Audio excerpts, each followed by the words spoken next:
हमने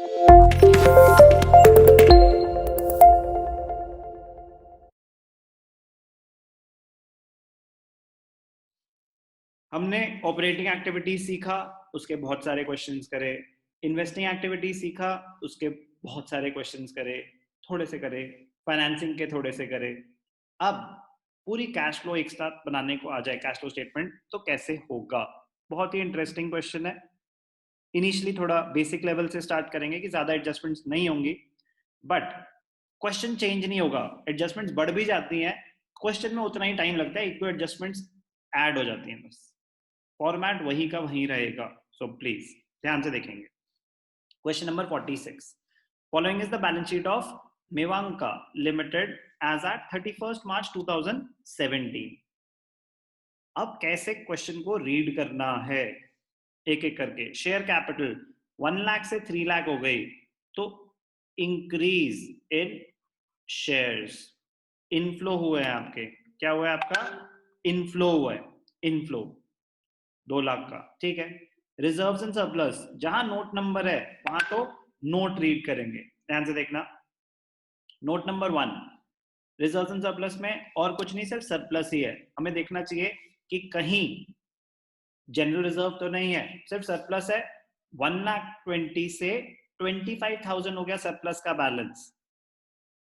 reserves and surplus में balance in statement of profit and loss 1,20,000 से 25 हो गया, तो इस साल आपका लॉस हुआ होगा। कितना लॉस हुआ होगा? 1,20,000 माइनस 25,000, 95,000 का लॉस हुआ होगा। जब साल शुरू हुआ तो balance in statement of profit loss 1,20,000 था। जब साल एंड हुआ तो 25,000 था, उड़ गया बैलेंस। कैसे उड़ गया? आपका लॉस हुआ होगा। कितना लॉस? 95,000, ठीक है। तो रिजर्व जिस ऑर्डर में क्वेश्चन है उसी ऑर्डर में रीड कर रहे हैं अभी तो। लॉन्ग टर्म बोरोइंग्स, तो नोट नंबर 2, नोट पे जाएंगे तो रिजर्व्स एंड सरप्लस में आप अपनी रेफरेंस के लिए लिख सकते हैं कि आपका लॉस हुआ है, ठीक है।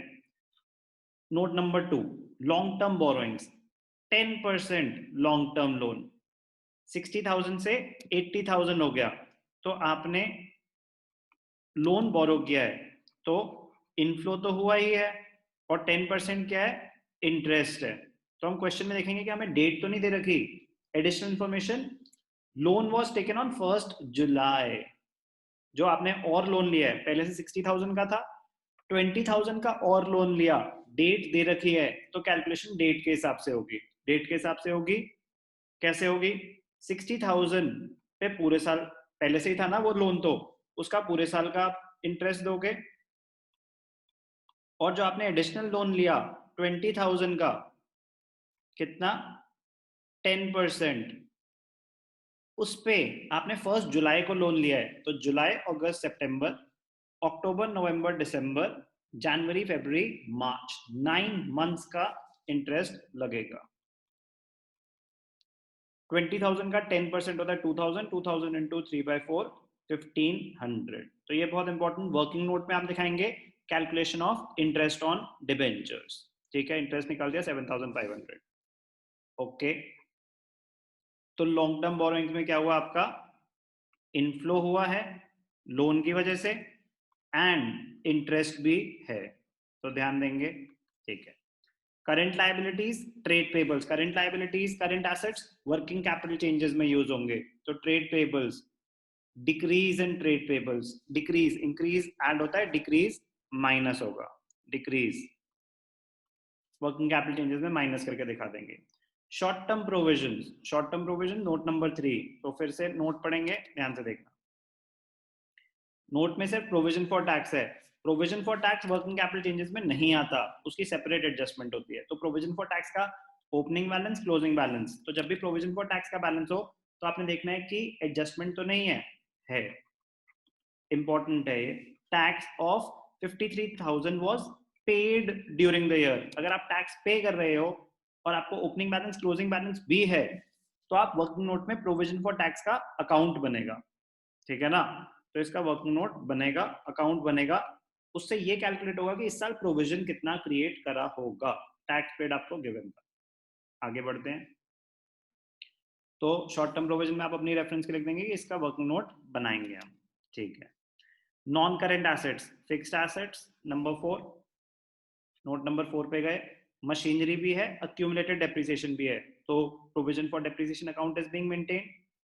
एसेट बेचा ही नहीं, खुशी की बात है, तो क्वेश्चन इजी हो जाएगा थोड़ा सा, मतलब कि आपको सेल एक एडजस्टमेंट कम हो गई बस। तो जो भी इंक्रीज है इन अक्यूमुलेटेड डेप्रिसिएशन वो क्या होता है, करंट ईयर डेप्रिसिएशन। और ये जो इंक्रीज है तो मतलब आपने एसेट परचेज करा होगा, तो मशीनरी में जो क्योंकि बेचा तो है ही नहीं ना, बेचा होता तो लिखा होता कहीं पे, तो ये क्या है, परचेज ऑफ मशीनरी, तो आउटफ्लो हो जाएगा ये, एसेट खरीदा तो पैसे गए होंगे, ठीक है। नॉन करेंट एसेट्स हो गया। इन्वेंट्रीज, ये सब वर्किंग कैपिटल चेंजेस हैं, बढ़ रही हैं, तो increase in inventories, increase in current assets minus हो जाएंगे। ट्रेड रिसीवेबल्स कम हो गए, decrease in current assets plus हो जाएंगे। कैश एंड कैश इक्विवेलेंट्स अलग से आएंगे। अदर करंट एसेट्स आपके प्रीपेड एक्सपेंसेस होते हैं, अगर कुछ मेंशन ना हो तो कम हो गए, तो decrease in current assets add हो जाते हैं। ओके, बैलेंस शीट हमने पूरी ले ली, नोट्स टू अकाउंट्स हमने चारों कवर कर लिए। दो एडजस्टमेंट्स थी, इंटरेस्ट की, लोन की थी बेसिकली, वो इंटरेस्ट के लिए यूज हो जाएगी, और टैक्स की। तो अब अकाउंट कौन सा बनेगा, सिर्फ और सिर्फ provision for tax. Asset account बनाने की जरूरत नहीं है अगर सेल ही नहीं हुई, कोई एडजस्टमेंट है ही नहीं, जो बस बढ़ रहा है वो तो दिख रहा है कि परचेज हुआ होगा ना, अकाउंट बनाने की जरूरत नहीं, सिर्फ एक ही अकाउंट बनेगा वर्किंग नोट में, प्रोविजन फॉर टैक्सेशन। ध्यान से देखना। तो चलो अब इसको फॉर्मेट में डालते हैं, ध्यान से देखना। क्वेश्चन नंबर 46, कंपनी का नाम गिवन है, पीरियड क्या है, 31 मार्च 2017, मेवांका लिमिटेड, 31 मार्च 2017। तो कैश फ्लो स्टेटमेंट ऑफ मेवांका limited for the year ended 31 March 2017 as per AS3 revised, ठीक है। अब हमें पूरी कैश फ्लो स्टेटमेंट बनानी है, तो सबसे पहले ध्यान से देखना, working note number 1, working note number 1 क्या होगा, वर्किंग नोट नंबर 1 होता है कैलकुलेशन ऑफ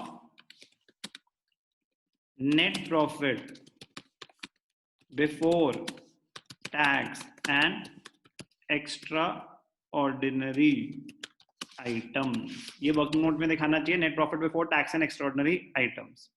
तो नेट प्रॉफिट क्या था करंट ईयर का, current year balance minus previous year balance, तो 25,000 माइनस 1,20,000, तो क्या आया स्टार्टिंग अमाउंट, स्टार्टिंग अमाउंट आपका आया -95,000। नेट लॉस है, ओके, फॉर्मेट कर देते हैं अकाउंटिंग का, नेगेटिव आइटम्स हम ब्रैकेट्स में दिखाएंगे। Accounting, okay, net profit add, क्या ऐड होता है, provision for taxation, add provision for taxation, provision for taxation. अब प्रोविजन फॉर टैक्सेशन का अकाउंट बनेगा, तो working note number 2, provision for taxation.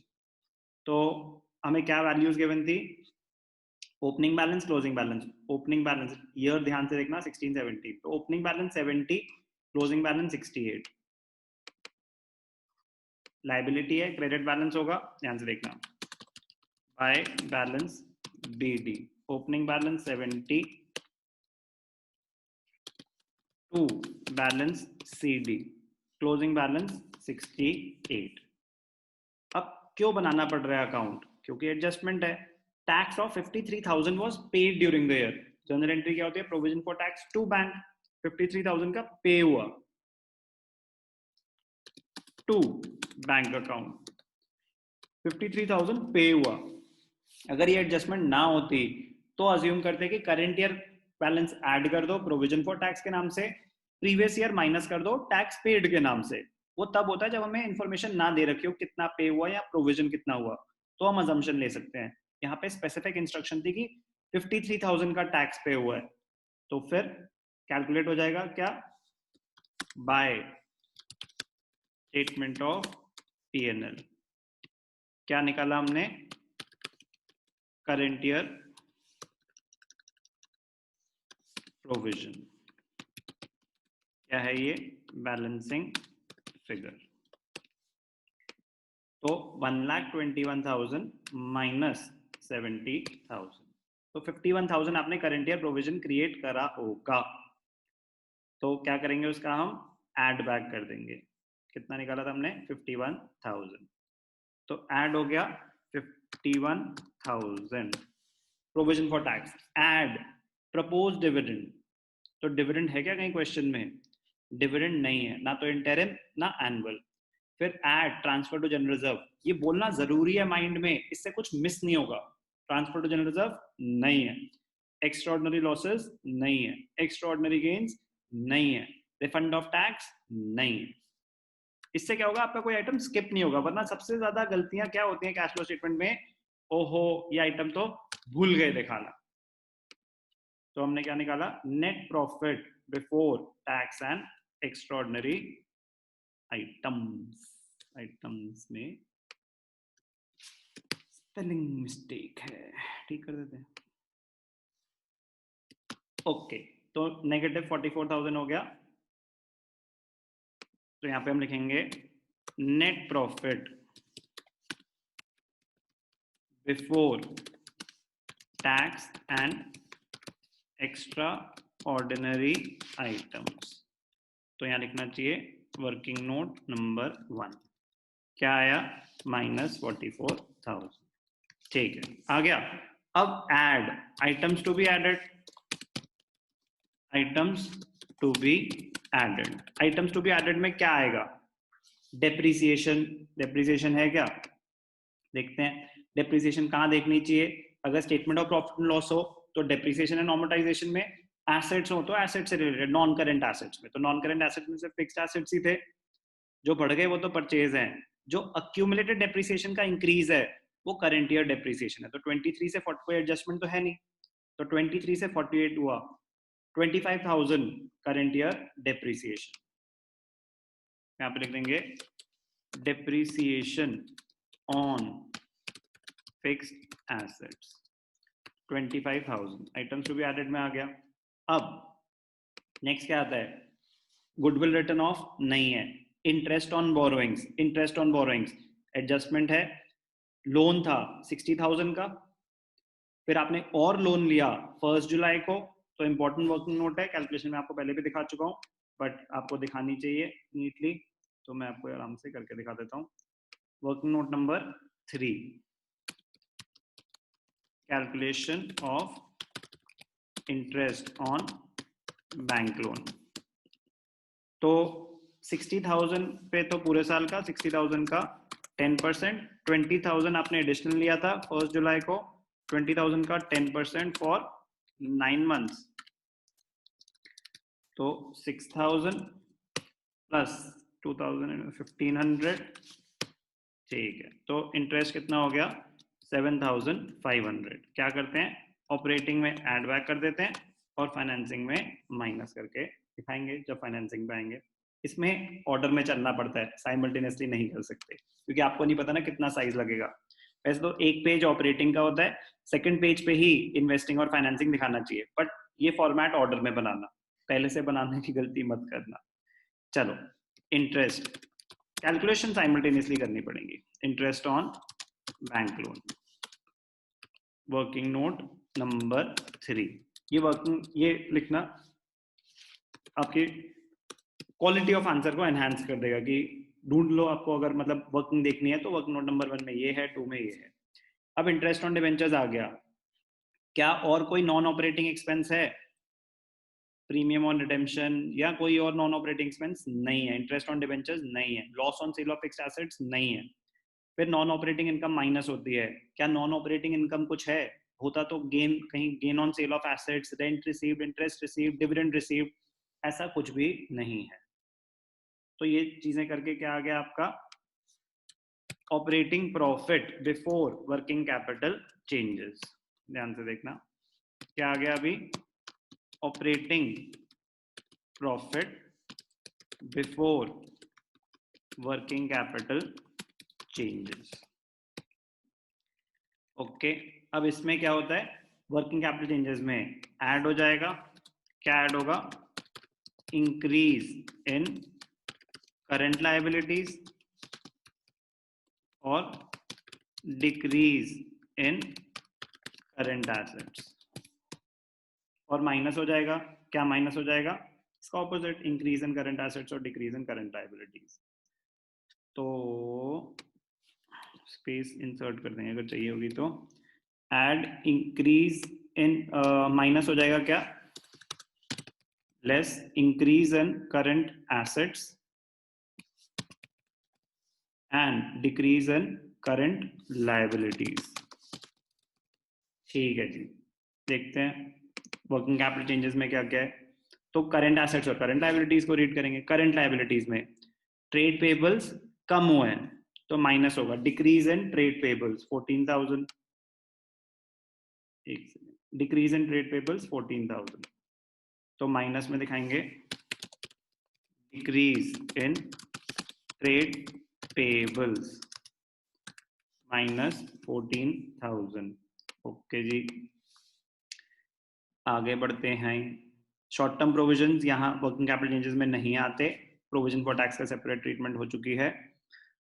Inventories, inventories बढ़ गई तो इंक्रीज इन इन्वेंट्रीज भी माइनस होगा 7,000,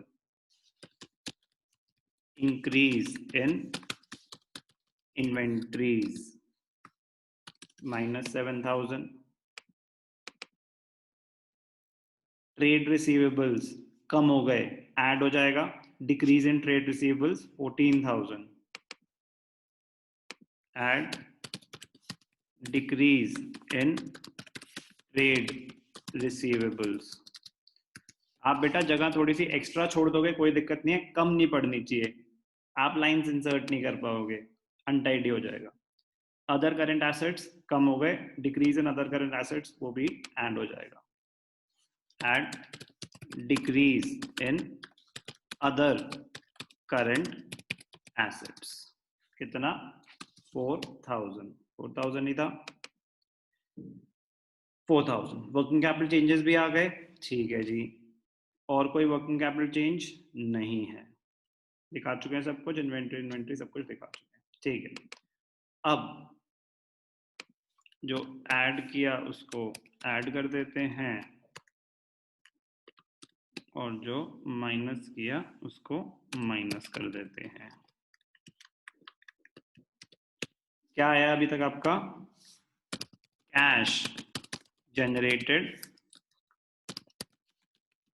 cash generated from operations, cash generated from operations आ गया। अब इसमें से माइनस होता है tax paid net of refund, minus होता है एक्स्ट्राऑर्डिनरी लॉसेस, ऐड होता है एक्स्ट्राऑर्डिनरी गेन्स, तो वो सब एक्स्ट्राऑर्डिनरी आइटम तो कुछ है नहीं, ना ही रिफंड है, तो क्या हो जाएगा आपका, सिर्फ हो जाएगा minus tax paid. Tax paid कितना था, 53,000 माइनस 53,000 टैक्स पेड, और कोई आइटम नहीं है, और कोई आइटम नहीं है। तो ध्यान से देखना क्या आ जाएगा यहाँ पे, जो नेट रिजल्ट आया नेगेटिव 67,500, तो जो फाइनल रिजल्ट आया उसको बाहर लिख देंगे। अब यहाँ पे क्या लिखेंगे, क्योंकि नेगेटिव है, नेट कैश यूज्ड, या नेट यहाँ पे लिखने की जरूरत नहीं है, cash used, cash used in operating, cash used in operating activities, इसको हम रख सकते हैं A, final result A. A B C convenient रहता है, 1 2 3 4 5 6 वो सब भी कर सकते हो, बट सबसे कन्वीनियंट होता है A operating, B investing, C financing, बाकी आपकी मर्जी, अलाउड है। ऑपरेटिंग आ गया, ठीक है। अब नेक्स्ट, ये हमने शुरू किया था 1 2 3 भी कर सकते हो जैसे बताया, ए बी सी भी कर सकते हो, एक कोई गल है। अब इन्वेस्टिंग एक्टिविटीज ध्यान से देखना, B cash flow from investing activities, cash flow from investing activities. अब इन्वेस्टिंग एक्टिविटीज में आपको क्या देखना चाहिए, ऑपरेटिंग एक्टिविटी नहीं, एक्टिविटीज।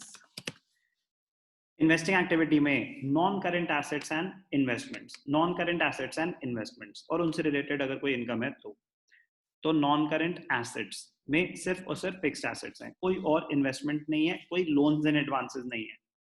तो फिक्स्ड एसेट्स में क्या हुआ, फिक्स्ड एसेट्स में आपके मशीनरी बढ़ गई तो आपने परचेज करी होगी, तो परचेज करी होगी तो क्या होगा, आउटफ्लो हुआ होगा। ध्यान से देखना, 2,14,000 से 384, 2,15,000 से, सॉरी वेरीफाई करेंगे, 215 से 384। तो यहाँ पे क्या आ जाएगा, ध्यान से देखना, परचेज ऑफ मशीनरी 3,15,000 माइनस 2 क्या था, 384 माइनस 215, 384 माइनस 215। यहाँ दिखाने की जरूरत नहीं है, मतलब तो आपकी अंडरस्टैंडिंग के लिए कैलकुलेट कैसे हुआ। तो 15 मतलब 85, 85 और 84, 169, इतने का आपने एसेट खरीदा। एक सेकंड वेरीफाई कर लेते हैं, 85, 84, 169, ठीक है। और कुछ हुआ, कैसे पता चलेगा इन्वेस्टिंग एक्टिविटी में और कुछ हुआ, क्या कोई इंटरेस्ट रिसीव्ड है, नो, रेंट रिसीव्ड है, no, profit on sale of assets है, नो, और कोई non current assets, goodwill purchase हुई हो, नो, ऐसा कुछ भी नहीं। तो ध्यान से देखना, नेगेटिव है तो क्या दिखा देंगे हम यहाँ पे,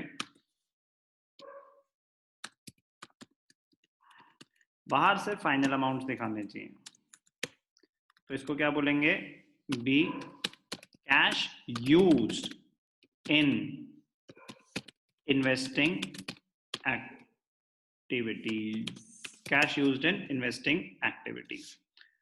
Last, C, cash flow from financing activities, cash flow from financing activities। इसके लिए मुझे क्या देखना चाहिए, various sources of finance, पहले नॉन करेंट फिर करंट, करंट में क्या, बैंक ओवरड्राफ्ट और कैश क्रेडिट हो सकता है। शेयर कैपिटल बढ़ गई, कोई प्रीमियम नहीं है, 2 लाख रुपए आए, तो हम क्या लिखेंगे, proceeds from issue of shares, proceeds from issue of shares, 2 lakh rupees आए, ठीक है जी, आ गए 2 लाख रुपीज। ध्यान से देखना, कोई नोट नहीं है तो हमें नहीं पता इक्विटी या प्रेफरेंस है तो हम लिख भी नहीं सकते, तो बस लिखना है proceeds from issue of shares. और कोई financing activity, reserve and surplus profit था, वो कुछ नहीं आएगा यहाँ पे। लॉन्ग टर्म बोरोइंग्स, आपने इस साल और लोन लिया था 20,000 का, उस पर इंटरेस्ट भी दिया था, वो भी फाइनेंसिंग एक्टिविटी है। तो पहले इनफ्लोज दिखा देते हैं, 20,000 का लोन लिया है,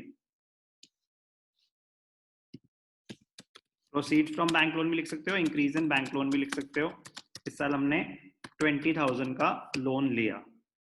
एक बार देख लेते हैं और कोई इनफ्लो तो नहीं है, पहले इनफ्लोज दिखाने चाहिए फिर आउटफ्लोज। और कोई सोर्स ऑफ फाइनेंस नहीं, तो इंटरेस्ट पेड है बस, ठीक है, ठीक है। इंटरेस्ट पेड हम कैलकुलेट कर ही चुके हैं, 7,500, तो आ जाएगा interest paid on bank loan, working note number 3, 7,500, ठीक है। अब ध्यान से देखना,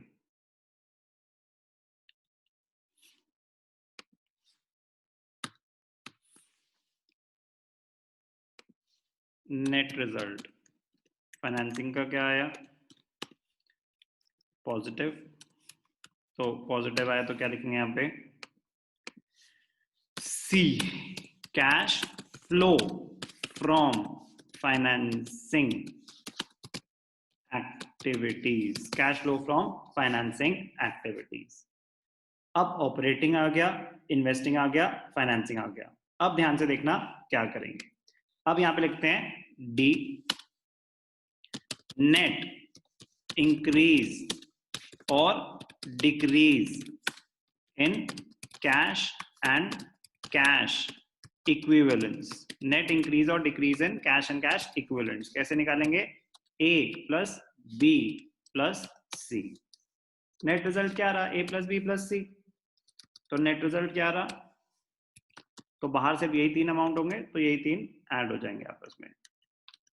नेट रिजल्ट रहा -24। अब इसका मतलब क्या होता है, ध्यान से देखना, नेट रिजल्ट -24 है।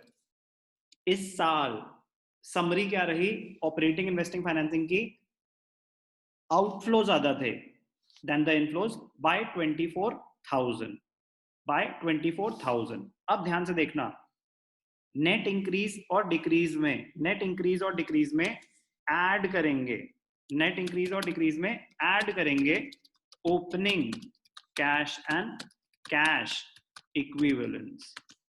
कभी कभी अलग से दे रखा होगा opening cash and cash equivalents की, cash in and cash at bank, marketable securities, ये सब कैश एंड कैश इक्विवेलेंट्स में आते हैं। Add opening cash and cash equivalents, opening cash and cash equivalents कहाँ थे, करंट एसेट्स में देखेंगे हम। करंट एसेट्स में cash and cash equivalents opening थे 49,000, इसमें ऐड कर दो 49,000। इस साल नेट रिजल्ट रहा -24,000। मेरे पास पहले से कितने पड़े हुए थे, 49,000, कितना एक बार वेरीफाई करेंगे। जब साल शुरू हुआ तो मेरे पास पहले से 49,000 थे, ध्यान से देखना 49,000।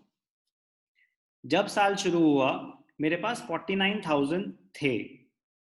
इस साल नेगेटिव फ्लो हुआ, आउटफ्लोज ज्यादा थे, इनफ्लोज कम थे, -24। तो मेरे पास एंड में कितना होना चाहिए, आया 25,000। This should be equal to closing cash and cash equivalents. अगर आपके ये closing cash and cash equivalent से मैच कर जाए तो बेटा चमत्कार ही होगा, वो इनिशियली कर जाए तो सही है, नहीं करा तो कोई बात नहीं, इनिशियली गलती हुई है, ढूंढो, ठीक है ना, क्योंकि बहुत बड़ी स्टेटमेंट है, इतने सारे अमाउंट्स हैं, ऑपरेटिंग अलग, इन्वेस्टिंग अलग, फाइनेंसिंग अलग, तो गलती होना नॉर्मल सी बात है इनिशियली। मल्टीपल क्वेश्चंस, कम से कम 15 क्वेश्चंस कर लोगे तो कॉन्फिडेंस आएगा कि आप ये सही से कर पाओगे। मैच करना चाहिए closing cash and cash equivalent से। Closing cash and cash equivalents क्या है, 25,000। अगर मैच कर रहे हैं तो आपने सही करा है, वरना आपने गलत करा है। और गलती ढूंढने के लिए आपको स्टार्टिंग से एक एक करके आराम से एडजस्टमेंट्स देखनी पड़ेंगी। एग्जाम में कोई आपको आंसर दे थोड़ी ना देखा होगा कि ऑपरेटिंग का ये है, इन्वेस्टिंग का ये है, फाइनेंसिंग का ये है, तो आप ढूंढ लो आपने कौन से स्टेप पे गलती करी। नो, एग्जाम में आंसर नहीं होगा। तो प्लीज जब आप प्रैक्टिस भी कर रहे हो तो पहले पूरा क्वेश्चन अटेम्प्ट कर लेना, उसके बाद कंपेयर करना। प्लीज पूरा क्वेश्चन अटेम्प्ट करना, ताकि जितनी चीजें अटेम्प्ट कर सको वो करते जाओ, अपनी गलतियां आइडेंटिफाई करोगे, उनको ठीक करोगे, तो बस ये इंश्योर करना नेक्स्ट टाइम वो गलती रिपीट ना हो। और सबसे पहले तो फॉर्मेट छपा होना चाहिए दिमाग में, पता होना चाहिए एडजस्टमेंट्स, प्रोविजन फॉर टैक्स बहुत इंपॉर्टेंट एडजस्टमेंट है, एसेट अकाउंट की एडजस्टमेंट बहुत इंपॉर्टेंट है, प्रपोज डिविडेंड की एडजस्टमेंट बहुत इंपॉर्टेंट है। बस ये तीन एडजस्टमेंट्स हैं जो मेजरली यूज होती हैं। बाकी कैलकुलेशन ऑफ इंटरेस्ट ये सब definitely very important, but very basic, common sense है वो, तो नॉर्मल फाइनेंशियल स्टेटमेंट्स की नॉलेज होनी चाहिए। But provision for depreciation account बनाना आना चाहिए, प्रोविजन फॉर टैक्सेशन अकाउंट बनाना चाहिए, प्रपोज डिविडेंड भी इजी है, उसके रूल्स पता होने चाहिए, फॉर्मेट दिमाग में छपा होना चाहिए, याद कर लो। फॉर्मेट जितनी बार लिखोगे उतना एडवांटेज पे रहोगे। बार बार ये अपने आप से पूछना, ये है क्या, आइटम आएगा नहीं आएगा, ताकि कोई चीज रह ना जाए। Question number 46, cash flow statement.